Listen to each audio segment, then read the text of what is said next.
পবিত্র রমজান মাসে ওসমানী ও খিলাফতের দেশ তুরস্কের কাছ থেকে বাংলাদেশ পেল উচ্চ ক্ষমতা সম্পন্ন কামান। প্রতিবেশী ভারতের তুলনায় বাংলাদেশের সেনাবাহিনীর শক্তি যেন এগিয়ে গেল আরও এক ধাপ।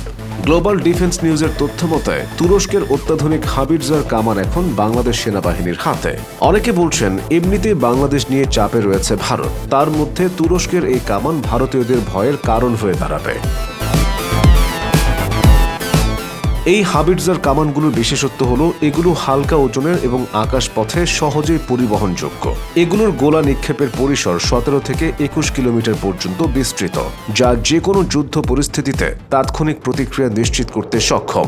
মূলত তুরস্কের সামরিক বাহিনীর কমান্ডো ব্রিগেডের সুরক্ষা নিশ্চিত করার জন্য এই হাবিটজার তৈরি করা হয়েছিল, যা এখন বাংলাদেশ সেনাবাহিনীর শক্তিশালী অস্ত্রাগারের অংশ। সামরিক বিশ্লেষকদের মতে এই কামানগুলো আকাশ ও স্থলপথে বেশ কার্যকরী, বিশেষ করে যে দেশগুলোর সাথে প্রতিবেশী দেশের সংকট রয়েছে এবং যাদের সীমান্ত একদম সংলগ্ন, যেমন ভারত বাংলাদেশ, ভারত পাকিস্তান বা ভারত চীন। এমন দেশগুলোতে এই কামানগুলো প্রতিবেশী দেশের জন্য বেশ হুমকি।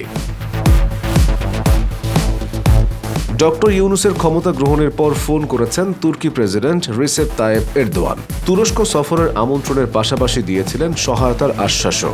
ওসমানী ও খিলাফতের দেশ তুরস্কের প্রতি মুসলিম প্রধান বাংলাদেশের সমর্থন শতাব্দী পুরনো। ঐতিহাসিক, সাংস্কৃতিক ও ধর্মীয় দিক থেকে বাংলাদেশ ও তুরস্ক বহু যুগ ধরে একে অপরের মিত্র। স্বল্প ব্যয়ে বাংলাদেশের সামরিক খাতকে আধুনিক ও শক্তিশালী করার ভরসা হয়ে উঠেছে এরদোয়ানের দেশটি। তুরস্ক থেকে এরই মধ্যে বাংলাদেশ পেয়েছে বাইরাক্তার TB2 ড্রোন ও টাইগার মিসাইলের মতো শক্তিশালী সমরাস্ত্র। বর্তমান বিশ্বে সর্বাধুনিক ও শক্তিশালী ড্রোনের শীর্ষ উৎপাদক তুরস্ক। অটোমান আধিপত্য বিস্তারে মুসলিম প্রধান দেশগুলোর অন্যতম পরাশক্তি দিন দিন নিজেদের সামরিক শক্তি নিয়ে যাচ্ছে ধরাছোঁয়ার বাইরে। ব্যয় সাশ্রয়ী হওয়ায় উন্নত দেশগুলোর প্রতিরক্ষায় ভরসা হয়ে উঠেছে আঙ্কারা। 2004 সালে মিলিটারি ট্রেনিং এগ্রিমেন্ট স্বাক্ষরের পর বাংলাদেশও প্রতিরক্ষার জন্য তুরস্কের সামরিক সরঞ্জাম আমদানি করছে। এর মধ্যে রয়েছে কাবলার মিসাইল সিস্টেম, অটোকার কোবরা লাইটার, multi vehicle, medium range guided multiple rocket launcher সহ বিশ্বকাঁপানো বাইরাক্তার ড্রোন। 105 ও 155 মিলিমিটারের আর্টিলারি শেল উৎপাদনের প্রযুক্তি বাংলাদেশকে হস্তান্তরের নজির স্থাপন করে তুরস্কের প্রতিরক্ষা কোম্পানি।